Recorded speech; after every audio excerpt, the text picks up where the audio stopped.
Saganang mamamayan. Diskusyon ng taong bayan. Serbisyo para sa publiko.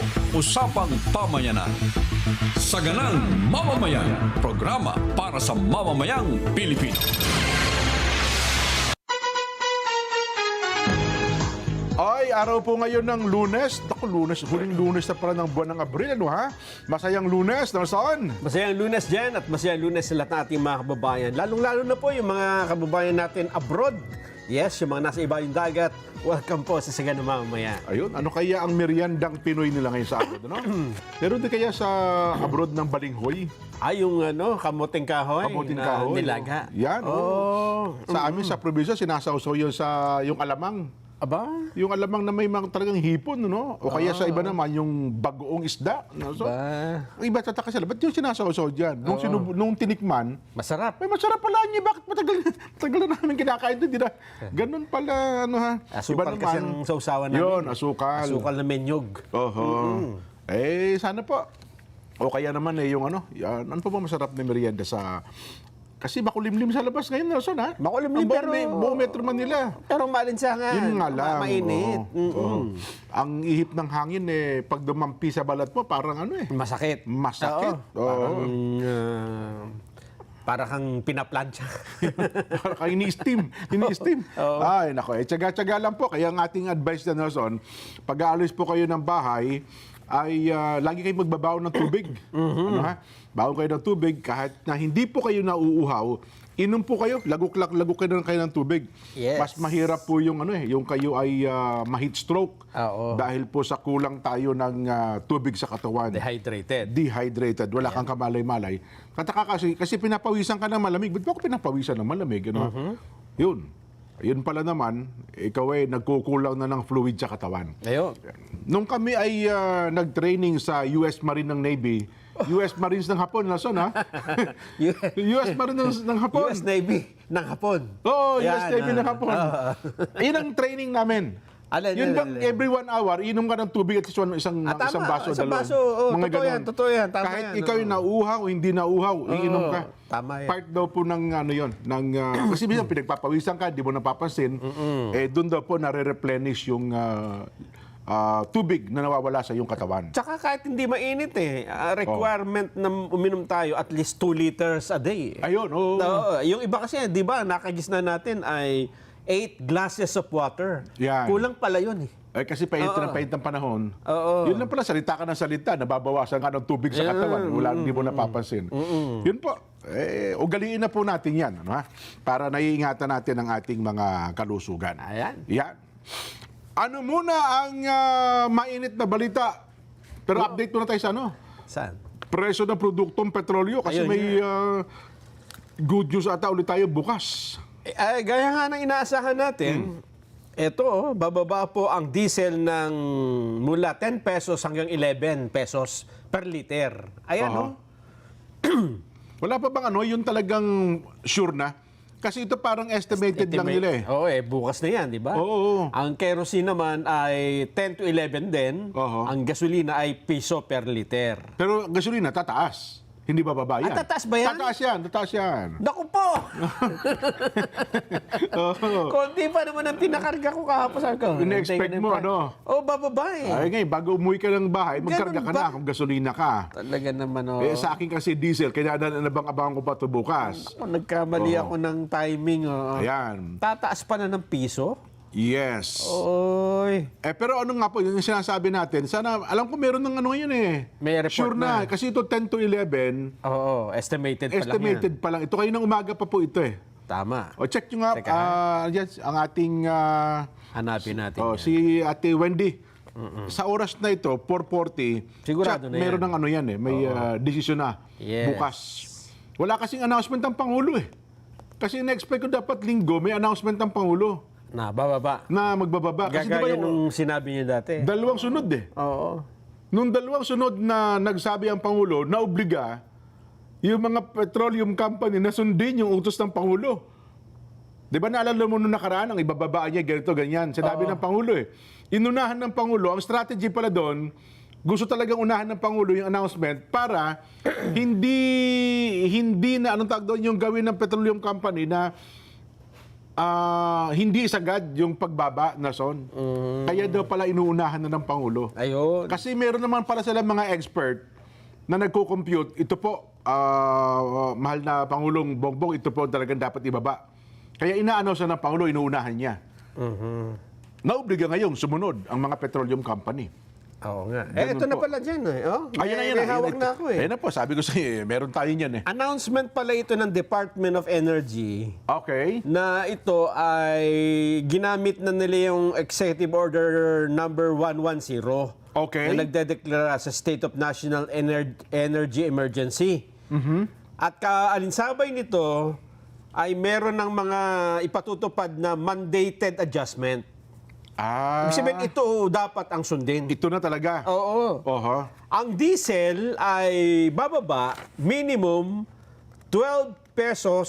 Oh, dito mo. Malaki. Mas malaki doon sa sinabi natin. Oo, Oh, yan 12 na. pesos 94 centavos. So, hindi sila dapat Bumaba bumaba rito. dyan. Yun na yung cap. Yan ang minimum. Ayan. So, pwede sila maging 13, Yes. 14. Oo. Huwag kayo bababa ng 12. Pero hindi pwedeng 10. Hindi pwede. Hindi pwede 11. 11. 12, 95. 94. 94. Oh, yan ha. Pag bumaba kayo dyan, huli. Oo. Oh. Ang kerosene naman ay 15 Ayan, mas malaki sabi ko pesos sa iyo. 71 centavos. Oh, yan. Oh. At ang gasolina, ito buti na lang. Oh. Price increase 53 centavos lang, hindi piso. Hindi abot ng piso. Oh, Ayan. mas magandang balita Sabi ito. ko sa iyo Oo. baka yan, nalito pa yung ating mga kababayan. So, yun po pala. Kasi kanina estimated yun. Oo, kasi Eto- kahapon pa yun eh. Ito yung mismo yung Latest. announcement ng Department of Energy. Yun. Kanina. Oho. Sa araw na ito. Kasi nga sa oras na ito, tsak, meron ng meron ng desisyon ang DOE. So maganda. So 12, magkano na ngayon ang pangkaraniwan? 9 yung diesel. Estimated pump prices ranges for diesel Oh. are expected to fall between 75.93 to 101.96 per liter. Ayun, Ibig so- sabihin halos 100 piso na lang. Yun ang bracket na yan. Meron ako 90. So bababa siya ng 12. So mga 80 na lang. Maganda ng trend dyan. Yes. Oho. Pero ang tanong ngayon, ganyan din ba ang trend sa pandaigdigang pamilihan? Mukhang yan ang downtrend, ha? Downward trend. Downward trend, okay? Hanggang may nangyaring pangyayari. Talaga naman. Ano ba yung pangyayaring nangyari na yan sa pandaigdigan? May nagtangka pong mag-assassinate. Di umano. Oh, Di umano lang ito. Kasi ang sabi nila, mukhang hindi naman talaga... wala namang planong isasanay talaga parang yun. hindi naman kaya talaga gawin eh. Ganun. Pero ganun pa man, ay iyon ang anunsyo, Jen, ha? Si President Donald Trump ay muntik na raw pong barilin sa isang press dinner ito sa Washington. Eh. May pagtitipon sila doon, no? Oo. Ito'y Ayun, ginanap... dire-diretso. Oo, yung sinasabi Yun ko pala sa'yo kanina. yun. Inekwento ko sa'yo kanina. Oho. Nakabang, yan yung entrance, di ba? Yan, Para oo. doon sa okasyon. Oo. Ang normal dyan yan, magdadaan ka dyan pa isa-isa. Ayun, tumatakbo sa mabilis. Tumakbo, so hindi siya nasita. Hindi na napigil. Hindi na siya nasita. Pati yung SWAT na paiktad eh. SWAT ba yan? SWAT yung sa gilang kabi. Ito, yung nakapulba Kaya, yun. Hinahabol ito nila naman eh. yung nasa loob. Habang nangyayari yung nasa labas, Oo. then biglang pumasok, ay nataranta yung mga security. Mr. Ayun. President, Mr. President. Ang unang tinakbo si J.D. Vance, no? Si Trump nandun pa yun. Ayan, oo. Oh. Ayan ang nangyari. Di ba? Di ka ba nagtaka doon? Bakit ang unang sinecure si J.D. Vance? Kasi pagka namatay si Trump, yun ang papalit. Eh. Ganun ba? Parang inumang ata. Di ba kayong security ni J.D. Vance na nandun agad? Oo, ano? nandun eh. Oo, nandun, oo. O, pansinin mo, direct, mula mo doon sa simula. Sige, tingnan natin. Oh, Tingnan diba? natin yung kwento ni Jen. Sino ayan. unang... Hindi, isa na, isa. Yung sa... Hindi, tingnan muna natin. Ha? Oh, yan. Yan na. Oh. Wala na eh. Hindi, yun na yung nangyari na yan eh. Oh, doon sa simula sa tagpo na yan. Oh, yun, ito ba? Oh, inauna sa may gawing kaliwa, oh. Nauna si Trump, nandun pa sa ano. Oh. Pinadapa pa sila, pinagapang pa, pati yung si First Lady. Oo. Di ba? Oo. Oh, mas mabilis yung security ni JD ba? Yan ba sila Trump eh, oh? Eh kung nandyan ka, nakakatakot yan. Ha? Halimbawa, ikaw yung nasa dinner dyan. Kasi Oo. kumakain sila niyan eh.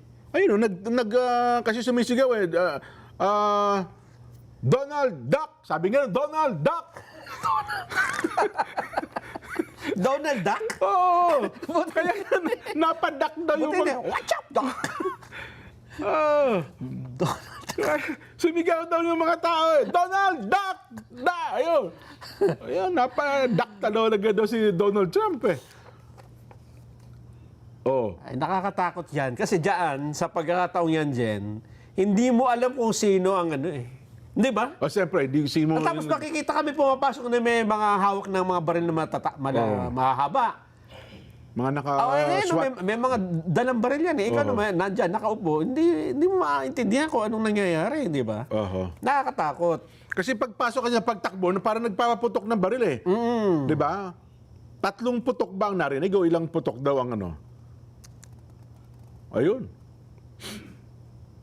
Eto ha, ang kwento dyan. Pero dahil ba sa pangyayari yan, tumaas ang presyo ng, ito na yung nahuli. Oo, hindi, ganun talaga. Kasi alam mo, lahat ng mangyayari, di ba? Ito palang suspect dyan ay nag-book ng room doon sa Washington Hilton. Okay. Kung saan, di ba, pagka hotel, meron kayo, may function room. Na doon ginaganap yung dinner. Ayun. Ayun, pumunta sa dinner hall, bigla siyang pumasok doon. Hindi naman siya, hindi siya naharang ng security agent. Nagpaputok daw po ito ng baril at Ayun may nga, tinamaang Secret Service. Meron nga raw, pero buti nila naka-bulletproof vest para tinamaan. No? Naka-best, hindi na sugatan. Ayan. May ano daw po dito, ha? May manifest daw po ang suspect sa Washington House Correspondents' Dinner. Nag-post na sa ano? Ito ang pangalan pala, si Cole Thomas Allen.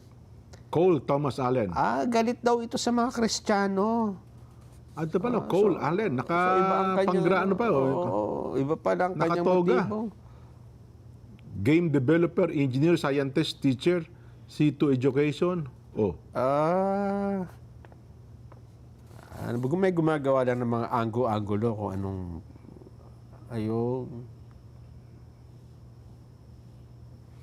Ayan. So itong nakalagay na ito, statement ito nino. Yan yung manifesto nung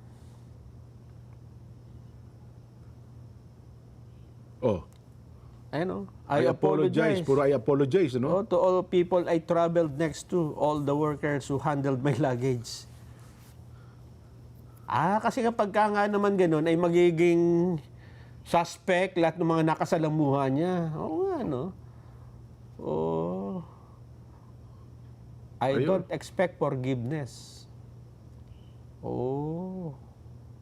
I am a citizen of USA. Ayan.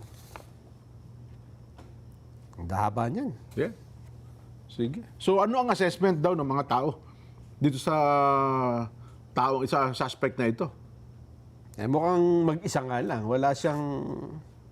Ayun. Kasi ang iniisip mo dyan, di ba, may kaugnayan to sa Iran, di ba? Oo. Yan ang una mo isipin. Tsak yun, Oo, kaya ganyan ang reaction nila, masyadong matindi. Pero yung pala ay, sa ngayon ay hindi pa naman lumilitaw yung angulo na ito may kaugnayan sa Middle East na crisis. Mukhang iba. Pero mukhang colored din, no? Ayun. Diyan ako nagtaka eh. Kita mo, nang unang sinecure si J.D. Vance, no? Kaysa samantalang si President Trump, pinadak pa. Kaya, Donald Duck! Napa-duck nga doon sa likod. Pati si First Lady, di ba? Ito palang suspect dyan ay 31 years old. Baka bata, ano? Sabi mo, baka kung tambay-tambay lang, hindi po. Engineer ito. Teacher sa California. Yan, Ayun, talaga naman, Ayan. So, dahil po sa pangyayari na yan, so, sabi mo nga, nakaapekto ito sa presyo ng produktong petrolyo? Yan ang biglang nangyaring kasunod sa world market. Sumipa ang presyo ng langis. Ganun ba? Oo. Kung sipain ko rin yung... Sino pangalan nun? Cole? Si Sino pangalan nun? Pambihira, ano? si Dahil sa Cole Thomas Cole Allen. Thomas Allen. Oo. Cole Allen. Yan. Dahil sa'yo, Allen. Pero ang sabi dito, Jen, hindi naman yun ang kino-quote na dahilan eh. Ganon, iba? Kundi yung babala ng Iran na hindi babalik sa normal ng sitwasyon sa Strait of Hormuz. Okay. At dahil sa pangyayari yan, mukhang tama ba yung pagkakasabi na posibleng tumaas ang presyo sa next week? 2% ang itinaas dyan eh. 2% sa Brent crude na nasa mahigit $107 per barrels na. Habang US crude naman ay $96 per barrel. So, umakyat ulit ng 100. $100. $107. Nako. Ayun. At inakusahan daw ni Masoud Pezeshkian ang Estados Unidos ng pagsira ng tiwala ng kanilang bansa, kaya tumangging pumasok sa sapilitang negosasyon. Ito yung usapang pangkapayapaan, Natigil pa lang usapang pangkapayapaan, mga kababayan, matapos daw pong tanggihan ng Iran ang direktang pakikipag-usap po nila. Kasi ginagawa yung negosasyon doon sa Islamabad, Pakistan Dahil dito, kinansila po ni President Trump sa huling minuto ang pagpapadala ng US sa Islamabad ng kanilang mga representante. Nagbabala rin daw pong Iran ng pagkontrol sa Strait of Hormuz at maging sa Bab al-Mandab ay maaari daw po makaapekto ng 25% ng pandaigdigang ekonomiya habang papalapit sa ikalawang buwan ng labanan. At patuloy daw po ang pagkaantala sa supply ng langis na nagtutulak sa pagtaas ng presyo ng produktong petrolyo sa buong mundo. Nako. So, ibig sabihin, wala palang nangyaring usapan itong nakalipas na mga araw dyan po sa Islamabad, Pakistan. Kasi ina-expect natin, Nelson, na sana ay magkaroon ng magandang resulta itong usapan ng dalawang ito. Na pumapagitna ngayon dyan ay ang Pakistan. Kaya ginagawa nila yung pag-uusap dun sa Islamabad. Pero mukhang may bagong development dyan. Latest? Kasi dito sa report natin, parang malabo, di ba? Oo. Dito sa latest na nakuha natin, ito ay galing mismo dyan sa, ano ba nakalagay dito? Manama, Dubai, yung report. Sa Manama. Manama, Dubai. Manama, Dubai. Ang sabi dito, ang Iran daw ho ay nagsubmit na ng formal proposal sa United States. Sa Amerika. Ano ang proposal? Muling buksan ang Strait of Hormuz.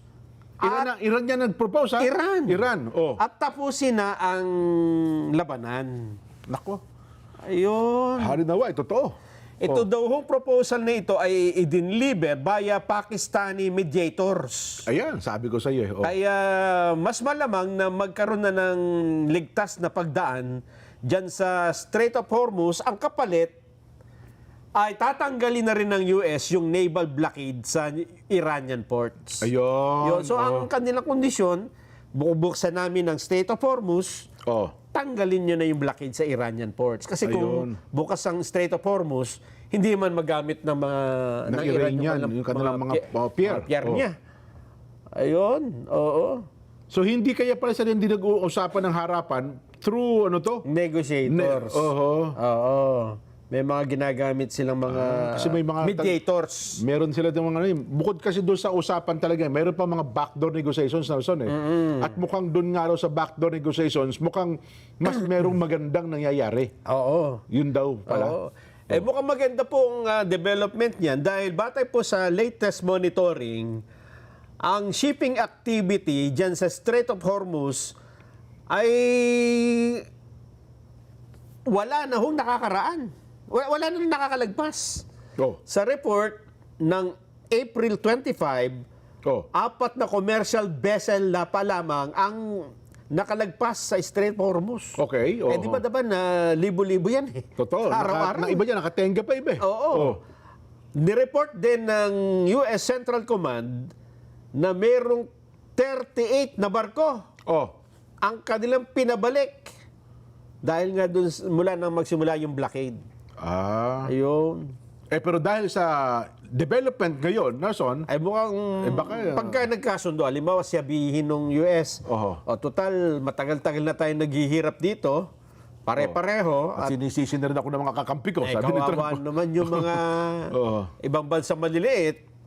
Ang gusto nyo lang ba ay wag na naming pakialaman yung mga pier ninyo. Yan. Kasi hinaharang di ba? Oo. E di, okay na. Pero buksan nyo rin yung Strait of Hormuz. Yun. Huwag na rin kayo mag-naval blockade. Huwag kayo mag-naval blockade, padadaan na namin. Just, Bubuksan na. buksan na yung Strait of Hormuz na. Magandang ito, development. Sana nga po ay matuloy-tuloy ito. Well, sana bumaba na rin yung $107 per barrel. Nelson, ano? Kasi nung nakaraan, umabot na ng 92 yan eh. 92. So, ina-expect natin, sana kung na 80 plus na lamang. Pero kung doon na lamang naglalaro ito, abangan-abang natin, ano? Kung ano ho ang magiging sitwasyon dyan sa... Kasi yun ang laging indicator natin eh. Kasi po, ayaw naman nilang bumili at ayaw naman nilang patulan yung sinasuggest ni Sen. Marcoleta na magdumirekta na kayo ng Singapore sa trading at saka nung sa saan yan? Petronas ng Malaysia. Ayaw ata nila doon. Gusto talaga nila Strait of Hormuz. Kaya nga. Oo. Ang problema dyan, dapat siguro may kumausap kay Donald Trump. Kasi ang kanyang sabi ay, hindi, tutuloy namin yung blockade na yan. Gano'n? Nagmamatigas pa rin ba siya? Parang yun ang kanyang leverage sa Iran eh. Oho. Parang yun ang kanyang power na mag-demand kung ano man ang gusto niya. Gano'n? Ay, kapag kausapang pangkapaya, dapat magbibigayan kayo, di ba? Hindi po pwedeng may matigas na isang panig. Dapat bigayan talaga. Ay, kaya pala siya sinagawa ng Donald Duck. Dapa. So, ang susi nito, mga babayan, isang tao na lang, si Donald Trump. Ayun. Ba sabihin ni Donald Trump, sige, payag na ako, halos wala na tayong problema di ba? Oo, magiging normal na ang biyahe sa Strait of Hormuz. Wala na rin magagamit na dahilan yung mga petroleum company na naapektuhan yung kanilang deliveries. Pero sana, sabi nga natin, magbunga talaga ng ng pagbaba ng presyo. Kasi kung magno-normal lang naman na ng biyahe, pero hindi naman ibababa ang presyo, ganun pa rin. Hindi pwedeng hindi nila Ganun ba? Oo. Wala nang dahilan, no? Wala nang dahilan eh. Magkakahalata rin kapag ganun. Ayun nga. Yun. Kaya pala. Yan ang update natin dyan sa Strait of Hormuz. Ayan. So nakikita natin merong aninag ng pag-asa na matatapos yan. Pusikit na liwanag, sabi nga nila, no? Pero sana ay magbago ang isip ni Donald Trump Aha. na huwag siyang magmatigas na ituloy yung blockade na yan. Ayun. Ay, nako. Anyway, abangan natin yan sa mga susunod na mga araw pa. At yun ho naman ang update natin. Ano ha? Paano? Pala mo kami. Magbabalik pa po ang Saganang Mamamayan.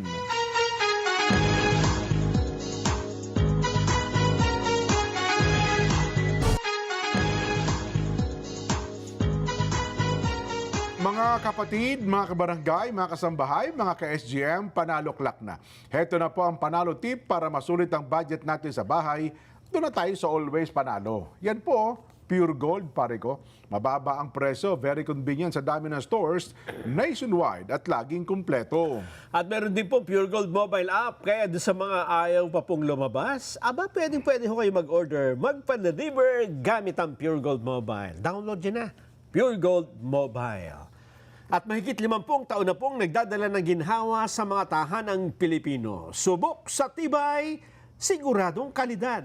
Kung maayos na pahinga ang usapan, iisang pangalan na mapagkakatiwalaan. Salem Bed, ang hari ng tibay. Ayun. Ano naman ngayon ang latest kay dating Congressman Saldico? Yon. Mukhang hindi pala talaga nahuli na. Saan eh? Ganun ba? Ang sabi daw pala ni, ayaw ko, Malacanang ata nagsabi, Oh. hindi nahuli, napigil lang, nahinto. Parang ganun ata. Ang nagsabi niya na DOJ. Ganun ba? Pero nandun Diba? na raw si Secretary Bida pala eh. Nakarating na Nandun na sa Czech? sa Czech Republic. Sa Prague ba mismo siya nagpunta? Oo, chinecheck niya sa Czech kung nandun si Saldico. So ano ang binabanggit ngayon ng Secretary Bida? Bidang-bida pa siya doon o bida-bida? Di ba? Mukhang iba yata ang nangyari, Nelson. Bine-verify nga ang exact location. Oh. Ibig sabihin, kung bine-verify, hindi pa nila alam kung nasaan. Kasi ang chismis, ito naman chismis lang, nung nabalita daw na nahuli si Saldico, maging si Saldico, nagtaka daw eh. Ha? Nahuli na pala ako. Sabi gano'n. Ang sarap ng tulog ko kagabi niya. Nahuli pala ako. Kaya ang sabi ni Secretary Bida, malamang wala na nga dito sa Czech Republic yon. Sinek niya eh. Sinecheck niya. Pagdating doon, mukhang wala nga ho dito. At siya Saka daw nagsabi, ang balita nga, hindi raw napunta ng Czech Republic kahit minsan eh. hindi ba? Hindi daw eh. Tama. Hindi daw Alam mo kung bakit? Oo. Kasi diyan pala, yung mga Pilipino na pupunta diyan,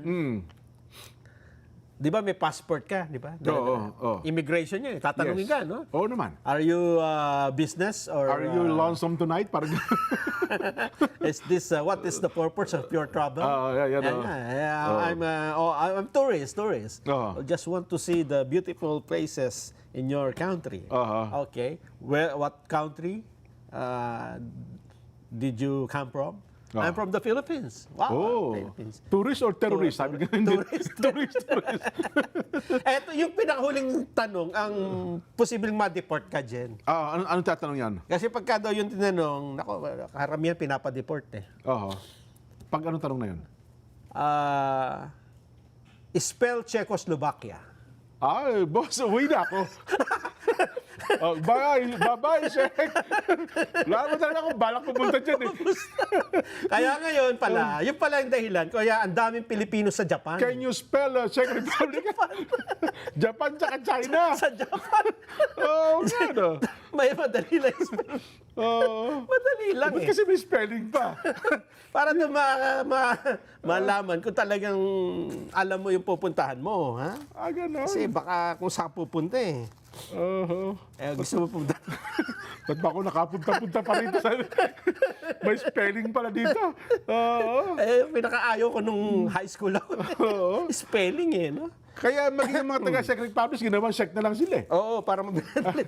Kasi alam din mo nila problema nila pagka... Check. Taga Czechoslovakia na mismo, hirapan din mag-spell ng bansa nila eh. Tayo pa. Ganon ang nangyari.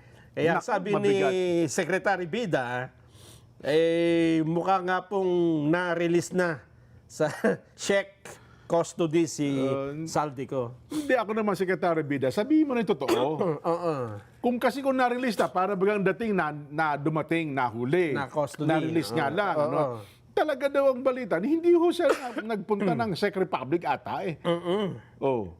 At wala na daw talagang record eh. Ganon ba? Kaya nga raw sabi mismo, ang chismis nagkakatuwa no iba, mismong si Saldico nabigla nung nagising daw ng umaga, ano nangyari? Nahuli ako. Nagtaka para tumigil para sa salamin eh. Sabi niya nahuli ba?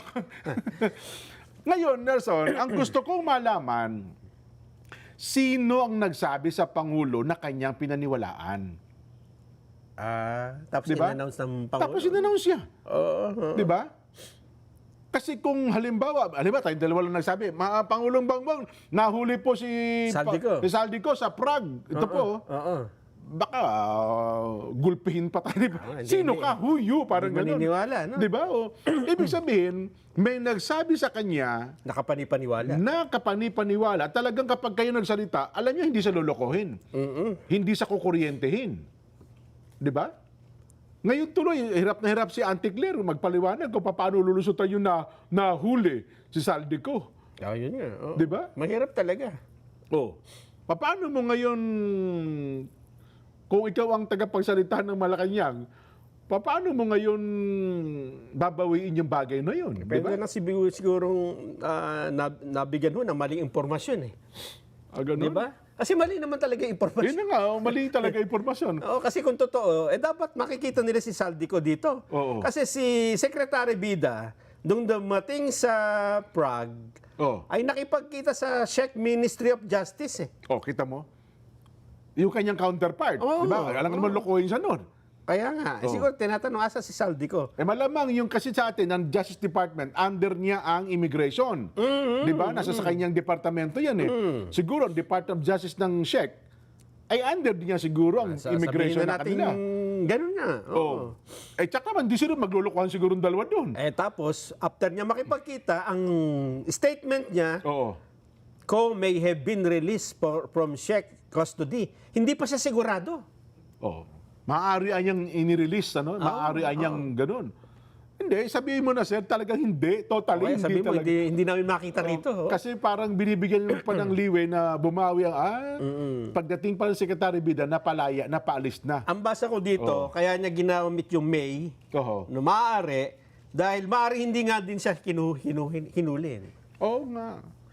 Tsaka hindi raw talaga eh. Kasi kung sasabihin yung released, Oo. ibig sabihin hinuli. Oo. Tsaka may record sila. Oo. Kung may have been released, pwede mo sabihin later, May lang naman sinabi ko, hindi naman... Oo nga, April na ngayon. June na. Oo.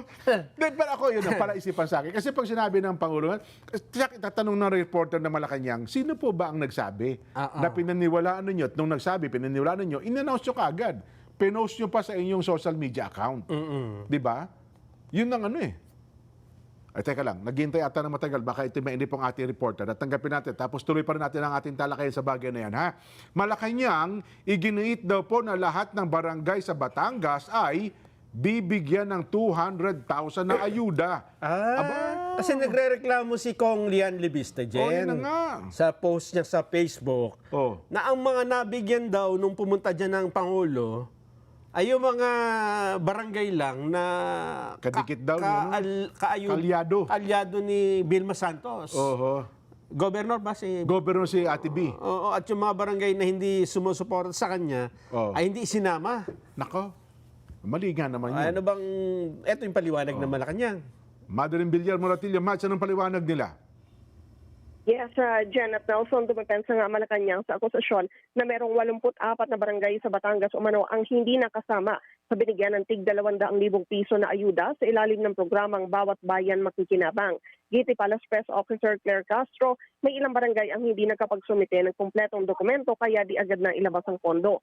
Kailangan anya ang mga requirements para maiwasan ang pagkwestiyon ng Commission on Audit sa paggamit ng pondo. Apila niya sa mga opisyal ng barangay tiyak kinakumpleto ang kanilang mga dokumento. Sa ilalim ng nasabing programa, bawat barangay tatanggap ng 200,000 pesos.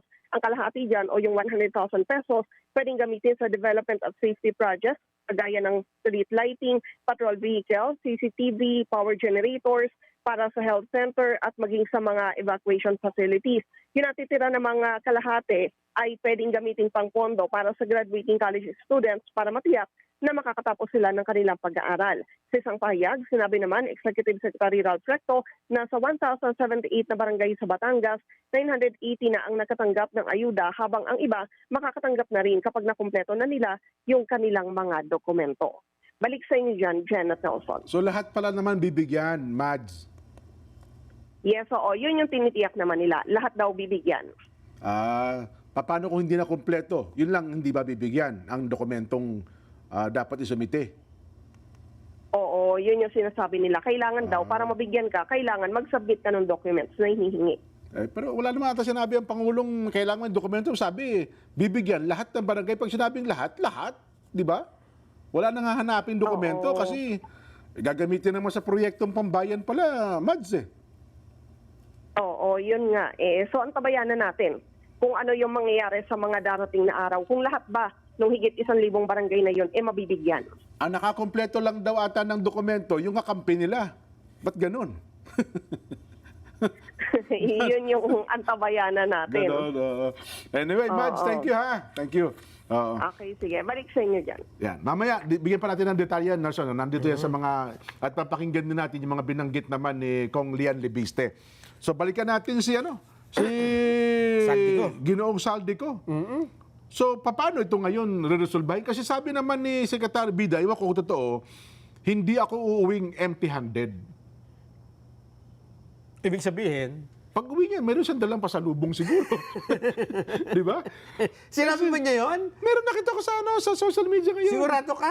Yes. Na I'm not going home empty-handed? Oo, parang ganun daw. So, ngayon, ang konotasyon ng iba, uy, tsak may pasalubong ito pag uwi kasi... O kaya, siguradong nandun si Saldico, parang gano'n, di ba?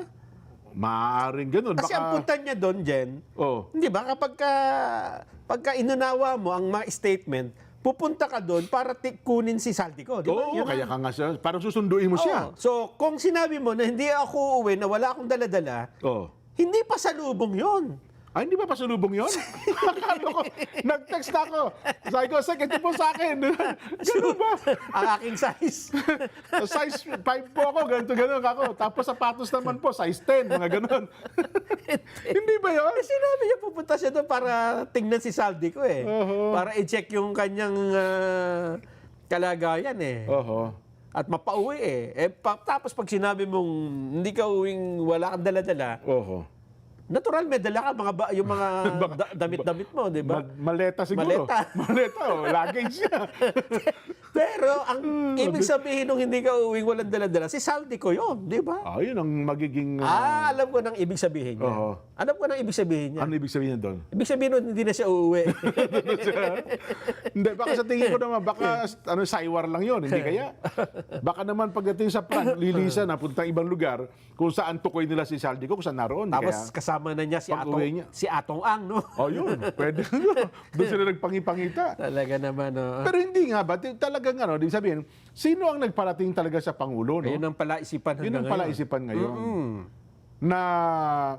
Kaya yun nagsalita, nung yun ang nagsabi, kaya tuloy ang Pangulo agad na naniwala at pinost pa niya, di ba, sa kanyang social media account. Ang totoo niyan, hindi lang naman ang Pangulo niyan, pati Oh. si Secretary John Vic Remulla, pati si Speaker Boji D. Ganon?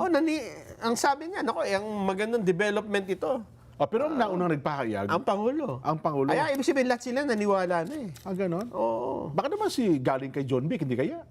Sa mga Pangulo, i-announce mo, tapos ako, hindi kaya ganon? Unahan na niya yung Pangulo kung galing sa kanya. Hindi, siya, ganon ba? Sa tingin mo? Unahan na niya.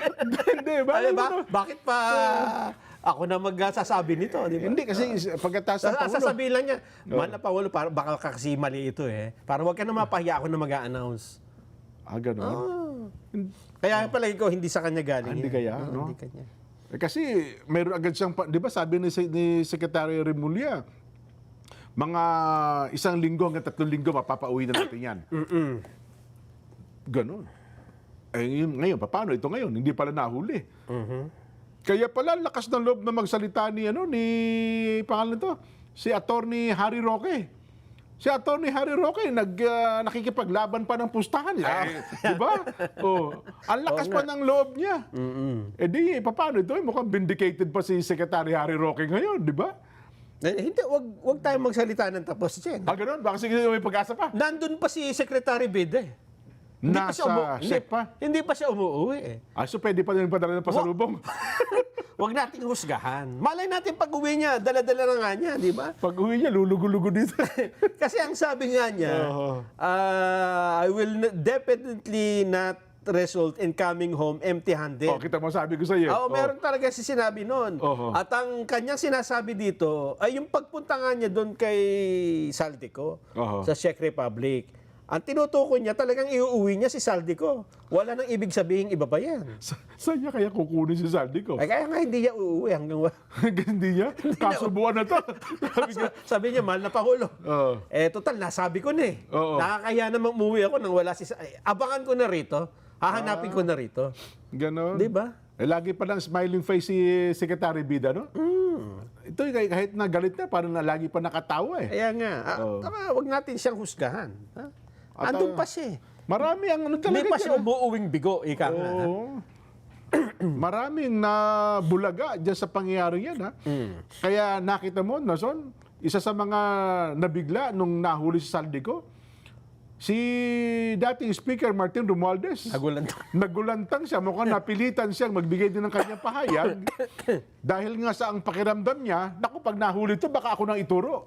Ganun ba? Di ba? Hindi, Kaya nga siya nagpagawa ng video message eh. Pakiramdam ko naman dyan ay yung parang doon siya nasaktan, doon sa ayaw siyang papuntahin ng Singapore para magpagamot. Ganon. Oo. Nakadagdag lang na siguro yung biglang Yun kayo talaga sa tingin mo. Kasi mukhang darating si Saldi ko.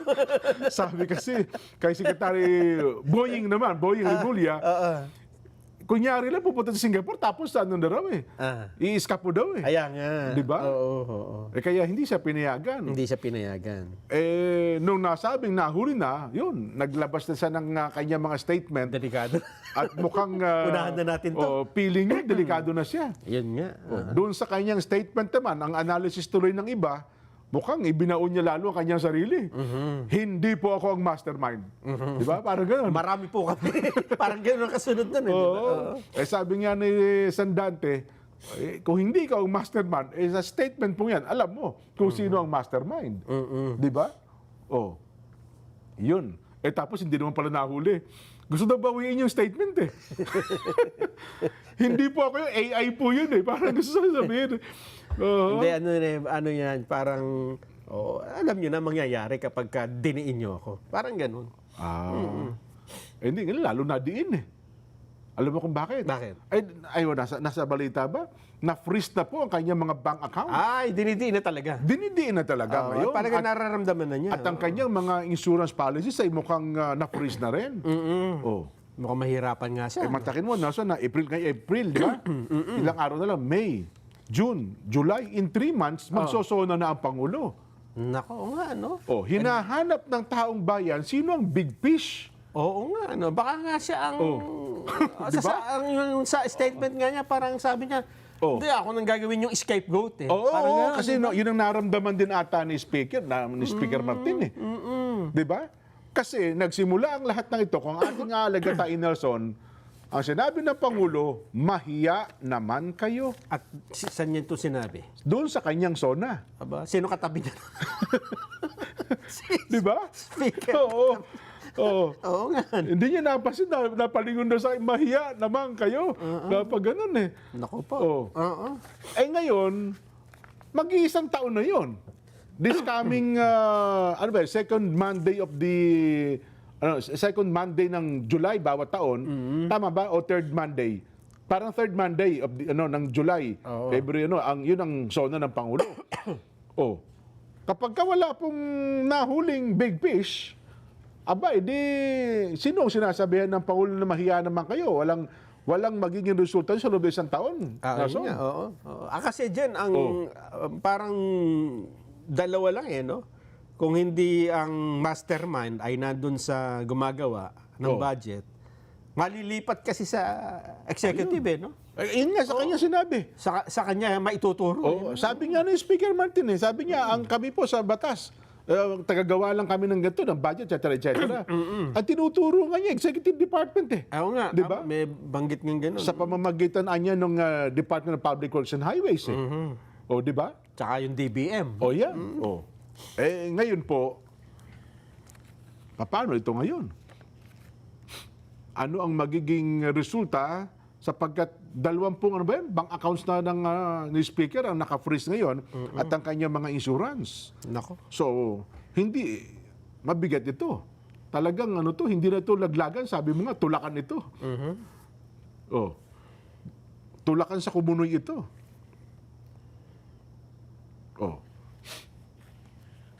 Ano ngayon ang mangyayari diyan? 'Di ba?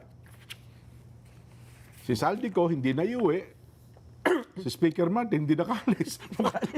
Mukhang Hindi kasi tama naman, no? Diba? Kasi kung pinayagan si Speaker na lumabas, tapos hindi na bumalik, iisipin ng mga tao na talagang pinatakas na lahat. pinalabas. Oo, kasi huwag kayong magkamali, sabihin na nating wala silang makasalanan. Wala silang makasalanan kasi merong investigasyon na nangyayari. Totoo. Ibig sabihin, may mga ebidensya na tumuturo sa kanila Oho. Bagamat sabihin na natin hindi pa sila guilty at napapatunayang may kasalanan, pero yung payagan mo silang makawala, makaalis, Oo. isipin mo, magkakasabot nga kayo. Ayun, di ba? no? Kaya niyo pinalabas yan. Oo. Akala namin, mapapauwi na si Saldico. Nahuli niyo na, yun pala hindi. Ngayon, wala na tayong, kung halimbawa natuloy si Speaker Martin, hindi, wala ka ng Saldico, wala ka pang Speaker Martin. Ang gagawin ngayon ng tao, Oo. di isisisi nga sa Pangulo yan. Ayun. Kaya tama yung ginawa ni Ombudsman. Hindi Diba na na pinalis. pigilan niya. Oo. Kasi walang may iwan dito may tuturo. Oo. Hindi, di ba? Mabigat Oo. ito. Siya matitira rito. Oo. Hindi naman siya makaalis, di ba? Hindi. Yun ang aabangan natin ngayon sa mga susunod na pangyayari. At abangan natin ang pagbabalik ni Secretary Bida Hindi siya uuwi daw eh. hanggat wala. Walang empty-handed eh. Oo. Di ba? Ganon. Wala tayong magagawa ngayon dito. Maghanap na tayo ng bagong DOJ Secretary. Hindi. Ha?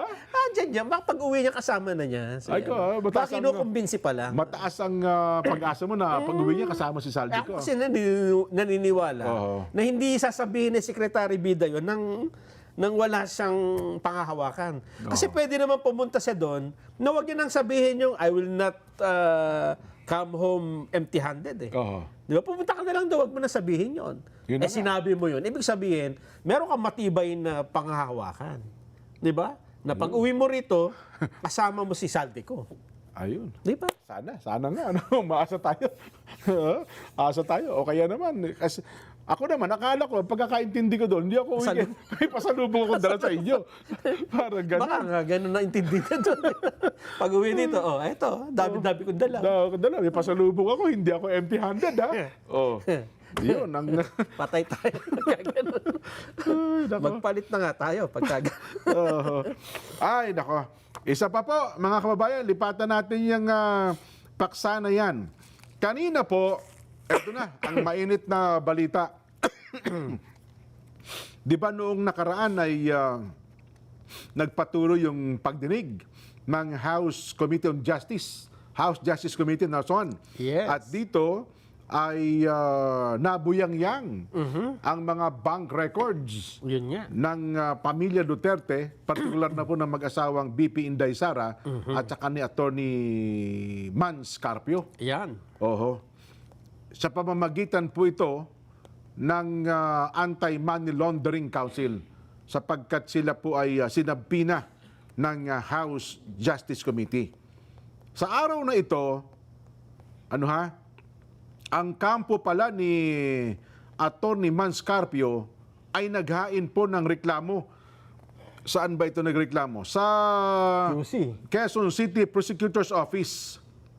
At doon po ay mukhang sinasampahan niya ng kaso ang mga opisyales ng Anti-Money Laundering Council, Nason. Pati ang governor ho ng Bangko Sentral ng Pilipinas. Si Eli Remolana Jr. Oho. Kasi siya rin pala ang chairperson ng AMLAC. Oho. As BSP governor. Yun. Pati ng executive director nito na si Ronel Benaventura. Oho. Chairperson ng Justice Committee, Representative Jerbil Luistro. Oho. Pati na ang mga kongresista na sina Percival Sendanya, Yan. Shel Jokno at Leila de Lima. Oho.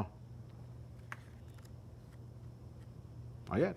At dito po, tinatanggi daw po ni Attorney Mans Carpio na siya at ang kanyang asawa na si BP Inday Sara Duterte ay may mga transaksyon sa bangko na umaabot daw po ng kabuuang 6.7 billion pesos na minarkahan po ito ng Anti-Money Laundering Council bilang covered and suspicious na son. Covered and suspicious. Ayon po sa abogado ni Attorney Carpio na si Attorney Peter Paul Danao, tugon nila ito sa pagbubunyag ni AMLAC Executive Director Ronel Buenaventura sa pagdinig nga po ng Kamara de Representante. Noong nakaraang Miyerkules, April 22, isinumite po ni Buenaventura ang mga ulat ng AMLAC alisunod po sa sabpina. Kasi siguro, ang katwiran naman ni Buenaventura, sinabpina po kami. Diba? Kaya tuloy dinala nila yung mga record na ito dyan sa Kamara. Ang covered transaction reports at suspicious transaction reports ay sumasaklaw daw po sa panahong mula 2006 hanggang 2025. Mahaba pala, no? So, ibig sabihin, kahit hindi pa sa Vice Presidente, sinama pala sa record. Yes. At mukhang pati nung Vice Mayor pa lamang siya, isinama na rin pala, no? Totoo. Parang yun din ata, kino-question nila yung punto na yun eh. Anyway, ang mga financial intelligence reports daw po tungkol kay BP Sara at sa kanyang asawa na si Manasseh Scarpio at iba pa. Sa kabuang halaga daw po, 3.7 billion pesos ang iniugnay sa Vice Presidente habang 2.998 billion pesos naman ang iniugnay po kay Mans. Sinabi po ni Atty. Danao na hindi pa nila natatanggap ang kopya ng ulat ng AMLAC. At sinabi rin niya na nais daw po ng kampo ni Carpio na malaman kung mga natuklasan ng AMLAC ay nagbula sa mga bangko nga mismo. Ito nga ba ay talagang record ng bangko? Ayan. Sa kabilang panig naman, Nelson, alam mo naman, sabi ko nga sa iyo, dito sa atin, bigyan natin yung magkabilang panig. Ano ha? Sa kabilang banda, sabi naman ni attorney Congressman Terry Ridon, siya po yung House Committee on Public Accounts na di umano, hindi naman daw po tinatanggi ni Atty. Manasseh Scarpio, ang asawa ni Vice Presidente Inday Sara, ang anuman sa mga natuklasan ng Anti-Money Laundering Council tungkol po sa 6.77 billion na mga covered at suspicious na transaction na minarkahan daw po sa kanilang mga bank account. Ayon pa po kay Congressman Ridon, isa itong pagkukulang na tumatama sa pinakapuso ng mga paglilitis ng impeachment at sa issue ng unexplained wealth. At sa huli ay ang pagkatraidor daw po sa tiwala ng publiko. Binibigyan din po ni Congressman Ridon na walang makikitang tiyak na pagtanggi sa reklamo tungkol sa pag-iral at katumpakan o laki ng mga financial record. Kasi parang sinasabi ata doon, hindi totoo yung ganong kalaking halaga. Pero hindi naman yan tinatanggi na meron nga bang ganong transaksyon. Parang ganun daw ang punto, no? Iniulat daw po ng AMLAC na 6.77 billion ang kabuuan transaksyon mula 2006 hanggang 2025. Kabilang po ang 4.43 billion ng inflow, 1.55 billion na outflow, 791.1 million na mga hindi natukoy na transaksyon o ang net inflow na 2.88 billion pesos. Ganun pala yun. No? Kaya ako yung tataka ko doon, Nelson. No? Ayaw ko kung tinatanggap ng mga accountant, kapag ikaw pala nagpasok ng 1,000, di 1,000 yung pera mo. Nag-withdraw ka ng 1,000, computation pala noon, 2,000 na? Sa transaction. Sa transactions. Lahat ng pumasok lumabas, kino-compute nila yon. Pero hindi naman nadagdagan yung pera mo, 1,000 pa rin. Hindi ibig sabihin, ganun karami yung pera mo. Yun na nga, di ba? Ang purpose lang nila doon, ay makita yung flow kung... yung in and out ng pera mo sa bangko. Kung magkano yung... Pero kung pagka hindi ka nakakaintindi, tayo pangkaraniwang mamamayan, ang laki ng pera, ang dami. Katulad ko 6 dyan, billion. halimbawa, yung, di ba, pag nagbabangko ka, meron kang libreta, di ba? Ayan, oo. Eh sa akin, lagi nauubos eh. Lagi pinapalitan eh. So ganun. ikaw, kung uisipin mo, ang dami naman pera nito. Oo. Kaya lang pagka tiningnan mo, puro bayad sa kuryente. Ganun. Napupuno kasi ng mga bills. Kasi naka-automate na yun sa akin eh. Automatic na binabawas sa account. Kaya pag tiningnan mo sa transaction mo yun, ang dami pong transactions. Okay. Ibig sabihin, So, nagpasok ka, siyempre, hindi naman ibabawas kung wala kang perang... So, pagpapasok ka, tapos kinuha ng bill. Binayad mo sa mga bills mo, sa mga credit cards mo. Oo. Mako-compute at transactions mo yun. Ayun. Para pala na-double yung pera mo. Parang ganon. Ang tingin mo. Yung pagka madali lang palitawin na Ganun ganon pala eh. yun. Kasi English eh, di ba? Oo. Ako kasi hindi ko... Pero pagka tinagalog mo, ito yung perang lumabas-pasok. Oo. Ibig sabihin, hindi yan ang kabuuan ng perang nandyan. Nako. Ganun Ay, pala. halimbawa, meron kang 1,000. Oo. Winidraw mo, pinasok mo ulit, withdraw, labas sa loob ng isang buwan, pinag-ulit-ulit mo yan, labas-pasok lang. Lilitaw, mga 30, mga 60,000, meron ka. Ganon. Tapos ikukumpara natin doon sa deklaradong SALN ni BP, 40 Ay, magkaiba nga. Di ba? Oo, magkaiba. Kasi ang computation mo, 6.77 billion, Tapos ang salin mo, 42 million lang. Saan napunta yung bilyon-bilyon? Parang ganun ang dating, di ba? Tama. Oh. Lalo na kung may negosyo ka. Ayan. Kasi dyan, talagang mabilis ang labas at pasok ng pera. Oo. Di ba? Ayun. Ay, pero yun nga lang ang problema natin. Ano, sabi nila, sana daw humarap na si BP Inday para na ipaliwanag ito. Sabi naman ni BP Inday, hindi, ganyan din ang mangyayari sa Senado kung aakyat sa Senado yung Maulit pagdinig ng impeachment. Dito na lang kami kasi pakiramdam namin, hindi naman kami makakakuha ng patas na hustisya kung dyan sa Kamara de Representante. Di ba? Yun, ang ano. Yun ba nga, hindi pa nga natin matitiyak din naman, Nelson, kung dyan po sa kabuuan ng Kamara de Representante, kapag nailatag na ito sa plenaryo, ay makakukuha nga ng sapat na boto para Ayun pa. ito ay iakyat sa Senado. Aho. Di ba? Kasi iba daw ata ang sitwasyon ngayon, Nelson. Bakit? Kasi noong mga nakaraan, pag pumirma, may promises Oho. Ngayon? to be broken. Ngayon daw, hindi nila sabi, promises are made to be broken, sabi nila di ba? Ako po. Mukhang malabo daw ata ngayon. Kasi, di ba sinasabi Sa nga botohan? Sa Hindi botohan. magkakaroon ng number? Hindi daw, baka daw hindi kaya. Ibig sabihin, nagsasayang lang sila ng oras dyan. Well, at least sabi naman ng Kamara, nagawa namin ang trabaho Sa namin bagay. bilang House Justice Committee. Kung pumasa man o hindi, wala tayong magagawa doon. Parang gano'n. Kung hindi man ito pumasa sa plenaryo, sa botohan, at least nagawa namin ang trabaho namin sa Justice Committee. Kasi ang Justice Committee yata, mukhang lulusot talaga. Ano ha? Sa committee level. Sa committee level. Pero kung sa kabuuan na po ng Kamara, baka Sa ngayon, mahirap. sa ngayon mahirap. Ayan ba ang ano mo? Measurement mo? Oo. Analysis mo? Mahirap. Marami ng mga congressman ngayon na dati ay naunang pumirma, Nelson. At ang iba ay hirap na manalo sa nakalipas na eleksyon dahil sa sila ay minarkahan ng taong bayan. Ito, bumoto ito ng impeachment, etc. Ngayon, baka hindi na raw ganun ata ang mangyari. Sa bagay. Yan. Oo. Oo nga. Lalo pa nga, ilang taon na lang, halos 2 taon na lang. 2028 presidential elections na. Di siyempre, yung political survival mo, Ayun nga. ano ngayon ang mangyayari sa iyo dyan?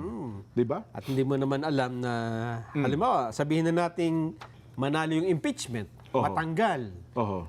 si BP Inday, Oho. hindi naman tayo sigurado kung hindi na naman Duterte mananalo. Hindi pa. Napakahirap nga namang sitwasyon. Ano? Baka si Basti ang... Oo. Diba? Lalo tayong... Ayun. Ngayon, tuloy. Aabangan natin ito. Ano? Kung ano po ang mangyayari. Kasi, ine-expect daw, kailan ba? 29. Anong araw yung 29? Yun raw atang last na hearing ng Justice Committee. Anong araw? Miyerkules. Wednesday, Nelson. Ay, sino ba invited? Pero pagkatapos doon, last na raw yun eh. Mukhang magbobotohan ng Justice Committee at pagkatapos ay papasok na po ito sa plenaryo. Kaya pala hindi na siya uma-attend. Sino? Si BP? Oo. Yun naman ang kanilang legal strategy. Lahat na sabihan, bahala kayo, sabihin nyo na. Sabi naman ng Kamara de Representante, di sige, di ka pupunta, gagawin naman namin ang aming trabaho. Ito nga, ang problema, tinawag yung AMLAC, naglabasan tuloy ang bank records nila. Sa pangyayaring ito, yun po. Paano mo kaya ibabalansihin yan? Doon sa punto na meron tayong umiral na bank secrecy law. Di ba? Gaya niya, nabuyang-yang na sa pagdinig ng Kamara de Representante. Palagi ko, mahaba-habang ano yan. Baka umakyat pa ng hanggang Supreme Court eh. Kasi meron sila ngayong petition, kino-question itong pangyayaring ito eh. Oo. Kapag yan mahabang, bago ma-desisyonan nito, iba na rin ang presidente, palagay ko. Ganon. Oo, yung tungkol sa bank secrecy, ha? Baka si Nanay Lenny na, no? Oo nga, Mari. Kasi ang bank secrecy, Si Baste. impeachment pwede eh, ha? Yes, Exemption yes. eh. Oo. Kaya lang, hindi naman ibig sabihin na impeachment lahat na ng bank records pwede mo isama. Oho. May mga ano pa rin yan. May narinig ako kanina, nagpapaliwanag na abogado. Yun daw pagpirma mo ng SALN, Nelson, di ba susumiti mo yung SALN, ano? Doon daw sa bandang huling-huli nun, ay parang ibinibigay mo ang kapangyarihan sa mga investigating agency ng gobyerno para alamin kung tama o mali yung SALN na sinumiti SALN mo. Hindi ko maano. Yun naman ang paliwanag nila. Mayroon ka daw pipirmahan sa huling-huli noon na wala, may commission na yung SALN, mga ahensya na pang gaya to, impeachable official, nandun daw pala.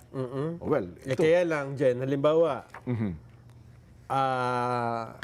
for impeachment nga. Oo. Pero yung bank account mo, nung hindi ka pa opisyal, ay pwedeng... Iyon, isa pang question Di ba? doon. Kasi nung 2006 ata, niwala pa sa gobyerno si BP Inday. Parang 2007 ba siya? 2008? Hindi ko maalala. Yun yung problema eh. Oho. At saka impeachment na pinag-uusapan, dapat magsisimula ka ng vice presidency. Oho. Di ba? Kung ang pag-uusapan natin ay yung mga impeachable offense. Ayun, tama. Kasi kung hindi ka pa vice president, Oho. hindi ka pa impeachable noon, di ba? Dapat doon sa, ikaw ay vice mayor, mayor, wala pa diba? yun. Wala pang dapat. Yun ang isa sa mga legal na pinag-uusapan ngayon. Yan Nelson. yung punto na dapat na malinaw, di ba? Oo. Pagdating sa mga limitations nitong batas. Sa lalong siguro sa mga susunod na mga araw. Tsak, kasi ito naman, nagiging usapin na ngayon sa korte. Tsak, maglalabas ng mga pahayag ukol sa bagay na yan. Ano, ha? Binabati po naman ng Ka-Abed Dula, sabi niya, Ka-Ambet at Ka-Yoli ng Lourdes Minalin, Pampanga East. Lagi po silang nanonood na mag-asawa. Ka-Abed, maya pagat panapon po. Ayan. Magbabalik pa po ang Saganang Mamamayan.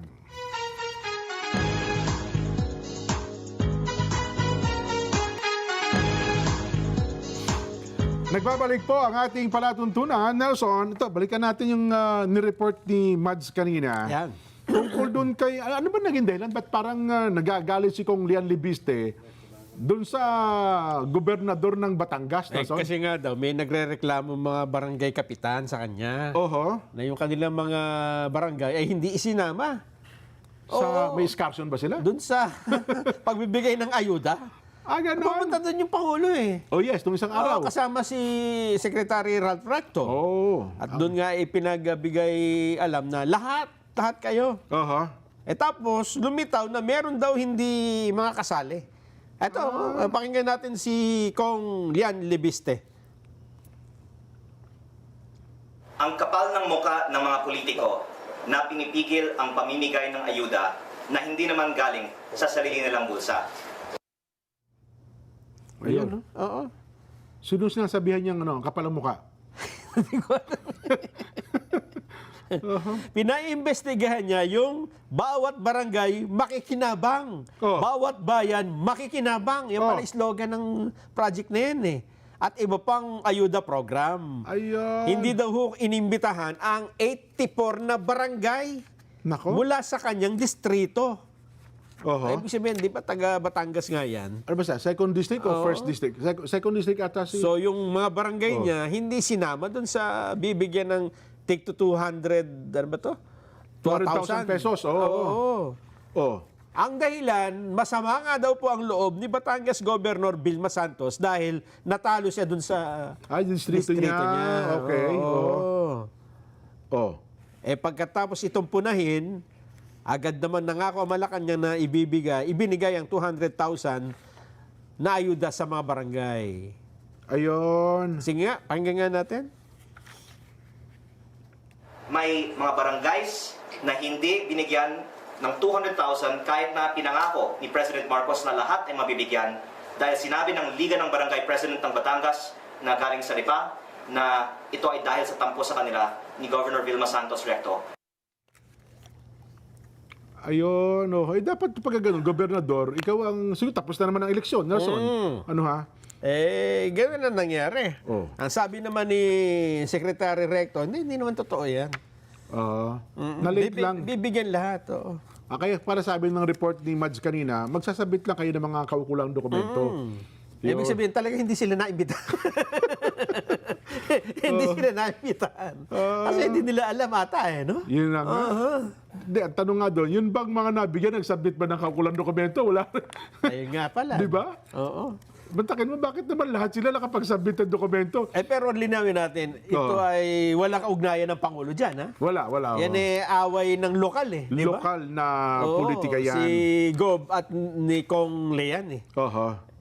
Ako naman, kung ako ang palasyo, dapat wag nating... Dapat mas malawak ang pananaw ng Malacanang dyan. Pang lahat tayo. Oo, Huwag nating papatulan yung mga local na awayan, eh. Totoo.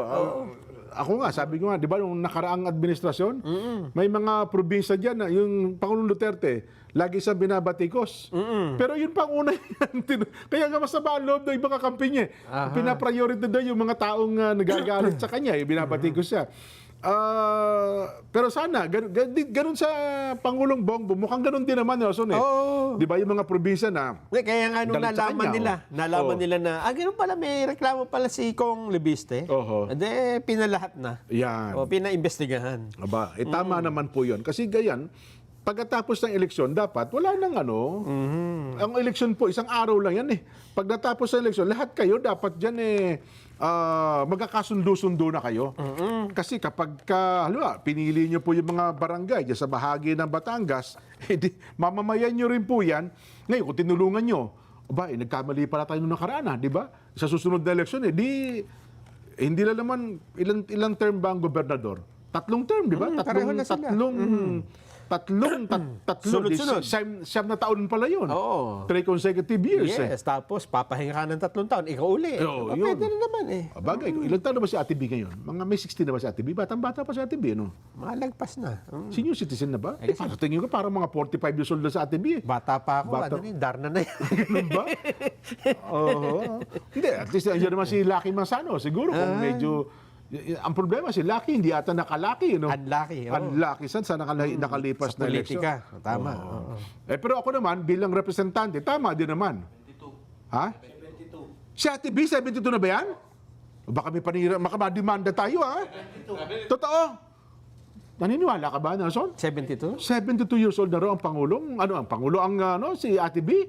Si Sharon 60. Oh. Baka sabihin, kayong dalawa, nag-sorry na kami nung nakaraan, ha? Ha? Pagka sabi nila, wag nang pag-uusapan ng edad ng babae. Ayaw, bagay, tama ka na. Hindi daw tamang Bagay, sabi naman ni Ate B, si Darna, hindi tumatanda yan habang Habang may bato. Habang may bato si Ding. Ganun pa man. Ganun sana. Lahat po ay para-parehas. Kasi mamamayan nyo naman yan eh. Ako naman, bilang representante kay Kong Lean Lebiste, tama yan. Kasi siya ang representante ng bayan, di ba? Oo. Inireklamo niya talaga. Tama. Kasi inireklamo sa kanya. Oho. Hindi naman siya magsasalita kung walang Oo. nagreklamo. Totoo. Nagreklamo yung At bilang barangay, representante, boses ng kanilang mamamayan, ikaw talaga magsasalita. nagsalita tuloy si Kong Lean. Nakarating po sa palasyo. Ang sabi ng palasyo, sabi din lahat po, yan meron. Oo. lahat kayo dyan. Yun. Ayun. Ayun ang tama. Kapag hindi kayo nabigyan, kasi sabi naman lahat bibigyan, nagsalita ang inyong representante, yun, nabigyan tuloy lahat kayo. Pero sana naman, yung mga kapitan, Nelson, gastusin nyo naman sa tama pala yung perang ibinigay. Oo. Hindi po- 200,000 yan. Hindi yan ibibigay sa bulsa po ninyo. Ho? Ayun. O, di paano?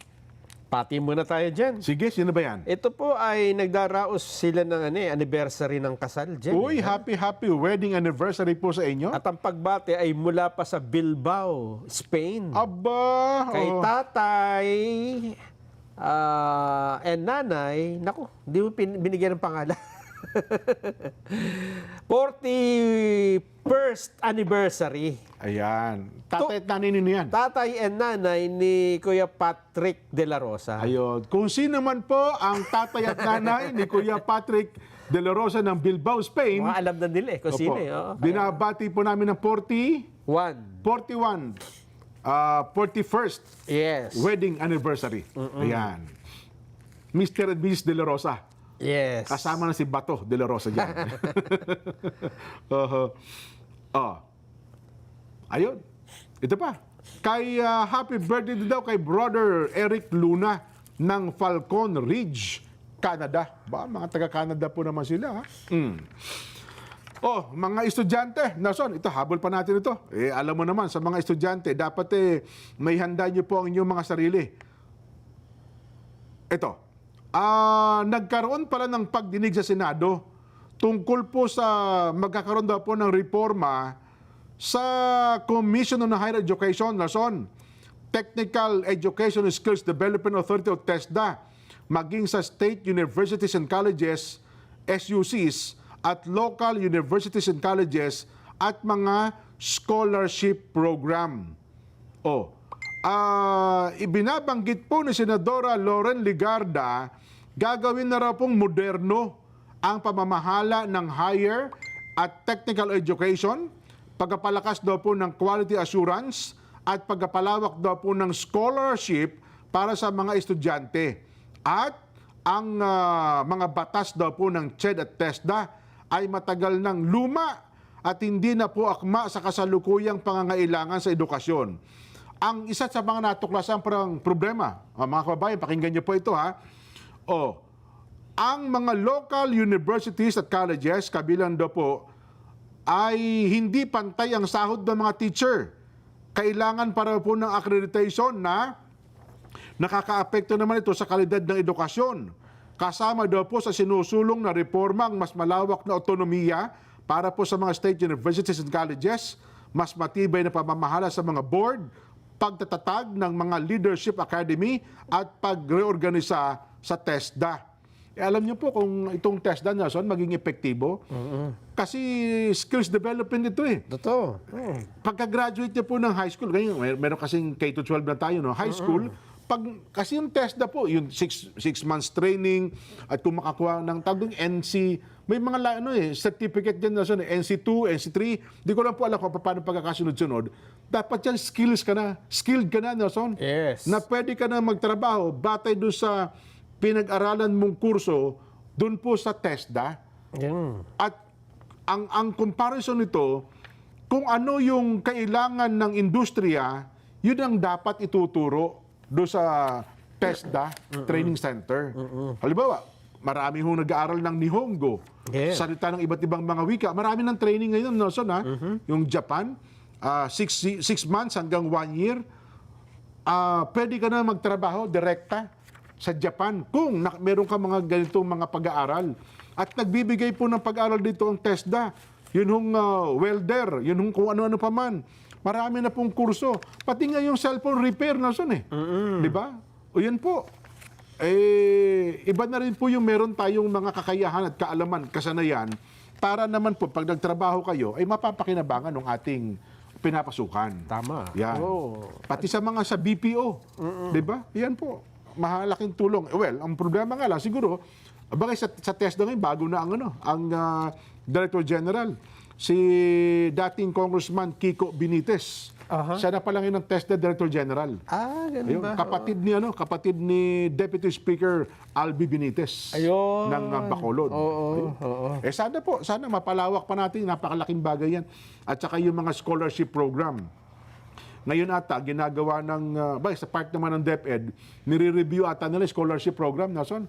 Kasi yung voucher, mukhang napasukan ng hindi magandang, Ayun nga problema. alam mo na, problema ng mga voucher meron ngayon. pa hindi mga nakakabayad eh. Yun na nga. Sa ngayon, no? Hindi tuloy makagraduate yung iba, ha? Oo. Kasi nga, nung na-check yung voucher pala, iba nakakubra. Dapat pinapakinabangan na ng mga estudyante ngayon yan. Naku po. Damay tuloy yung iba. No? Yan. Na dapat po ay, kumbaga cleared na ito, makaka-graduate na dapat sa taong ito. Yan. Nabalitaan mo ba yung kayo narinig ko pagkatapos ng programa natin, Nelson, na-interview si Senador Rodante Marcoleta, may problema palang kinakaharap ngayon ang mga electric cooperatives ng Mimaropa. Mimaropa. Yung Mindoro. Oo. Yan, yung Region 4B.